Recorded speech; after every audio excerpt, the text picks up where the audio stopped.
Hola chicos, ¿cómo están?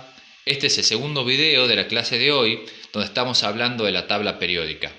Les pido perdón si en algún momento no es muy prolijo el video, porque se debe a que lo estoy filmando con mi celular de mano para que tengamos una mayor resolución, ya que la computadora con la que sé filmar generalmente las clases no tiene una buena resolución y no me permite captarla a la tabla periódica para que ustedes la puedan entender. En el primer video de la clase de hoy vimos la definición de la tabla periódica, la importancia de la misma, cómo se ordenan los elementos dentro de la tabla periódica y cómo se los clasifica, y vimos la distribución entre metales, no metales y metaloides o elementos de transición. Si vemos la tabla periódica, recordemos que estaba dividida en periodos, los cuales se organizan de manera horizontal en la tabla periódica, y en grupos o familias, los cuales están organizados de manera vertical. Dentro de la tabla periódica, recuerden que habíamos dicho que dividíamos a los elementos en metales, no metales y elementos de transición o metaloides. Ya dimos en el video anterior las características de los metales, no metales y metaloides y qué son cada uno. Si lo observamos, su distribución en la tabla periódica, los metales corresponde a todo este grupo dentro de la tabla periódica y son los elementos mayoritarios. Los no metales corresponden a esta sección dentro de la tabla periódica y los metaloides o elementos de transición están representados por el boro, el silicio, el germanio, el arsénico, el antimonio, el telurio, el polonio y el astato, y como lo dijimos, son elementos que se caracterizan por que dependiendo de algunas condiciones pueden comportarse como metales o como no metales.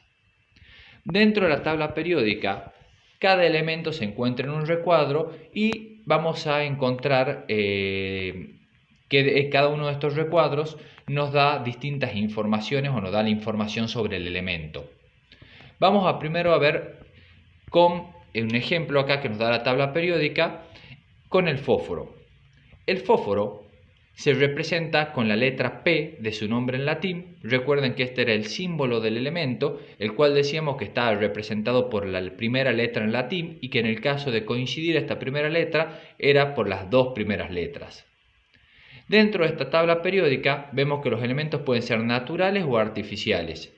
Y los elementos, también esta tabla periódica nos da más información y nos dice que los elementos que su letra está representada con verde son gases, con blanco son gases inertes, con azules son líquidos y con negros son sólidos. Y los elementos artificiales siempre van a estar representados con rojo. Por ejemplo, el fósforo, su símbolo se encuentra escrito con el color negro, por lo tanto es sólido. El hidrógeno que tenemos acá se encuentra representado con el color verde, por lo tanto si nos vamos a la referencia, el color verde, el hidrógeno es un gas. Los elementos artificiales se encuentran representados con rojo y son solamente aquellos elementos que son creados en laboratorio o son sintetizados en laboratorio. Por ejemplo, disculpen hasta que enfoco bien, el dubnio. Y son todos los elementos que generalmente la gran mayoría de estos se encuentran ubicados en la parte inferior de la tabla periódica. Siguiendo, luego vemos que teníamos primero el símbolo, luego el nombre del elemento, y acá tenemos en la parte superior izquierda, si lo estamos viendo de frente, tenemos el número atómico del elemento. ¿Qué habíamos dicho que era el número atómico? El número atómico del elemento es la cantidad de protones que tiene ese elemento en su núcleo y los cuales le dan sus características químicas. En el caso del fósforo, el fósforo tiene 15 protones en su núcleo. Si lo vemos su ubicación en la tabla periódica, el fósforo se encuentra ubicado acá clasificado como no metal. Si al fósforo le agregamos un protón, ya se transforma en azufre, y en cloro, y en argón, y así sucesivamente a medida que vamos agregando los protones. Por lo tanto, el número atómico representa el número de protones y es el que le confiere las características del elemento o el que está definiendo al elemento químico, porque al variar el número atómico va a variar el elemento químico, disculpe. Acá tenemos la masa del elemento. Recuerdan que en el video anterior vimos lo que es el número másico.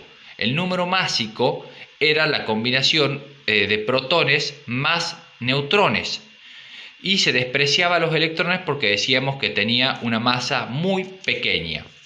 La estructura del fósforo es una estructura cristalina y por último vamos a ver la distribución de los electrones. Recuerden que habíamos dicho que los electrones se distribuían en capas que rodeaban o que orbitaban el núcleo, y en este caso el fósforo en su primera capa tiene 2 electrones, en su segunda capa tiene 8 y en su última capa tiene 5 electrones. Recordemos que la carga eléctrica de los electrones es negativa. Bueno, con esto, chicos, estamos terminando lo que sería el tema de tabla periódica y estamos terminando la unidad 2 de proyecto agroindustrial para el cursado de segundo año de la Escuela de Agricultura y Sacarotecnia.